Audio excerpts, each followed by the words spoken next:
दिल्ली में हुई आग लगने की दर्दनाक घटना के कई ऐसे चश्मदीद भी हैं जिन्होंने अपनी आंखों से उन चीज़ों को देखा। उन्हीं में से एक लड़की भी है। आपका नाम क्या है? शिवानी सोनी।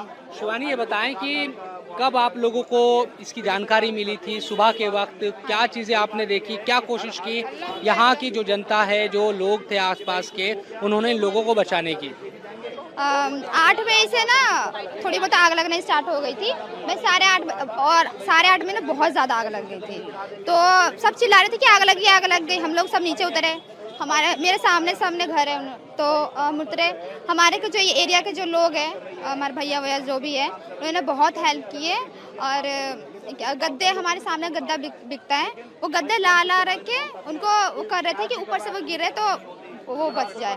पहले गद्दा नहीं लाया गया था, तो एक आदमी था, वो अपने बच्चे को लेकर गोद में था और वो कूद गया बिना गद्दे के। वो कौन कूद गया। कौन से फ्लोर से कूदा वो? छत पर से कूदा था। छत से कूदा? हाँ, छत से कूदा था। तो वो उसी टाइम कूदा, तो उस टाइम तो गद्दा था नहीं, गद्दा नहीं था, तो मुझे लगता है वो उसकी डेथ हो गई होगी। बच्चा कितना बड़ा रहा होगा उस वक्त? छोटा सा था। छोटा बच्चा था, वो अपने बेटे बेटे को लेके कूद गया। हाँ जी। तब तक दमकल की गाड़ियाँ नहीं आई थी? नहीं आई थी। फायर ब्रिगेड आई है 9 बजे आई है, और पुलिस भी 9 बजे आई है। आधा 1 घंटा लेट थे वो। अच्छा, उसके बाद ये बताएं कि जब यहाँ जो लोग रहे, क्योंकि कह रहे हैं कि वो विदेशी हैं, आप लोग जानते ही होंगे होटल में, क्योंकि मैक्स हॉस्पिटल पास है, ज़्यादातर इलाज कराने वाले लोग यहाँ रुकते हैं। तो किस तरह के इंतज़ाम यहाँ रहते थे? आप होटल में कभी जाते भी होंगे, क्यों वो लोग फंस गए? क्या बता रहे थे कि भाई वो निकलनी क्यों नहीं पाए जब इतनी देर पहले आग लग गई थी? क्योंकि ना अंदर से लॉक था गेट, और आज रेगुलर बेस में क्या होता है, 6-7 बजे खुल जाता है, वो सफाई होने लग जाती है, खुल जाता है। बट पता नहीं आज ऐसे क्या हुआ, वो अंदर से लॉक था, इसके कारण कोई भी निकल ही नहीं पाया। इस तरह की जानकारी है कि जो लॉक है वो इलेक्ट्रिक लॉक था, और वो उसी से खुलता है। जब ये लोग सुबह आते हैं तब खोलते हैं। आग लगने की वजह से तार वगैरह जल गया और फिर उसको डिस्कनेक्ट हो गया, इसलिए लोग पूरा वो बंद हो गया, दरवाज़ा नहीं खुला। वो तो नहीं, खाना बना रहे थे ना, उससे आग लगी है।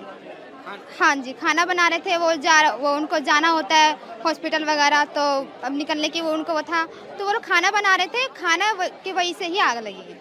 खाना बनाने के हाँ जी, नीचे लगी आग। जो आसपास के जो पड़ोसी है आप लोग जैसे, उन्होंने कैसे बचाया लोगों को? कुछ लोग बचाए भी गए क्योंकि कितने लोग थे अंदर तकरीबन? बहुत अंदर तो बहुत लोग चिल्ला रहे थे।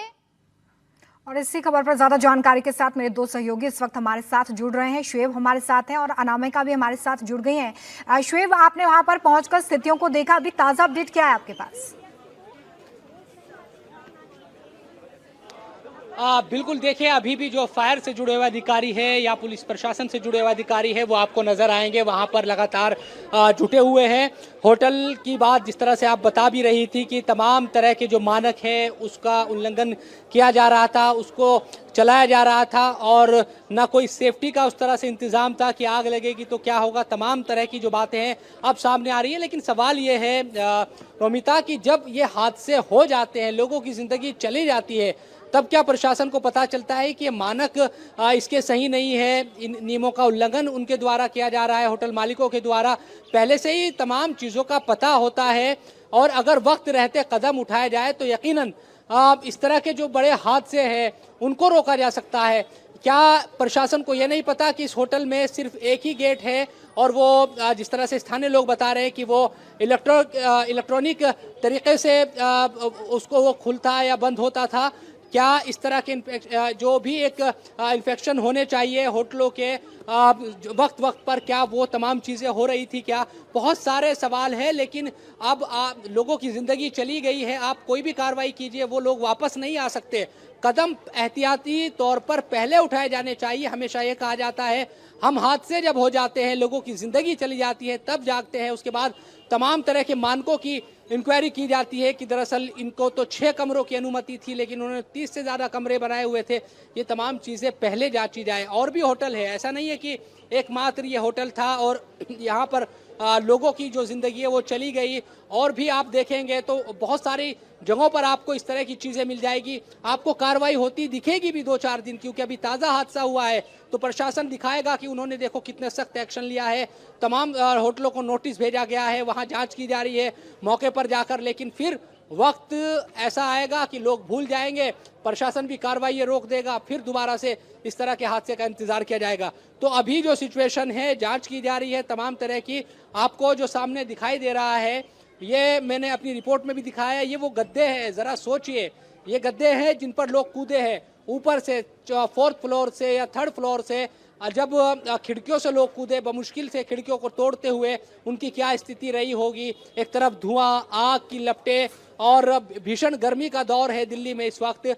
और तब वो अपनी ज़िंदगी को, अपने बच्चों की ज़िंदगी को बचाने के लिए, उनके सामने जब कोई रास्ता नहीं रहा तो सिर्फ यही रास्ता बचा कि लोगों ने यहाँ पर अपने जो पास में एक शख्स गद्दे बेचता है, उसने अपने गद्दे फेंक दिए कि कम से कम इन पर गिरकर, इन पर अगर कूदेंगे तो वो घायल ही होंगे, अस्पताल में इलाज हो जाएगा, लेकिन की ज़िंदगी कम से कम बचेगी। जितने लोग बच सकते थे बचे, लेकिन बाकी लोगों का दम घुट गया धुएं से। और आग की जो तेज लपटें थी, उन्होंने बिल्कुल शेब, उस मंजर की कल्पना करना भी अपने आप में भयावह है कि किस तरीके से लोगों ने अपनी जान बचाने के लिए तीसरी मंजिल तक से छलांग लगा दी और जो स्थानीय लोग हैं वो भी वहां पर मदद करते हुए नजर आ रही है। गद्दे बिछाए गए, लेकिन विडंबना ये है कि जिन पर जिम्मेदारी है इस तरह से लोगों की जान बचाने की, वो कुंभकर्णीय नींद में सोए हुए नजर आ रहे हैं।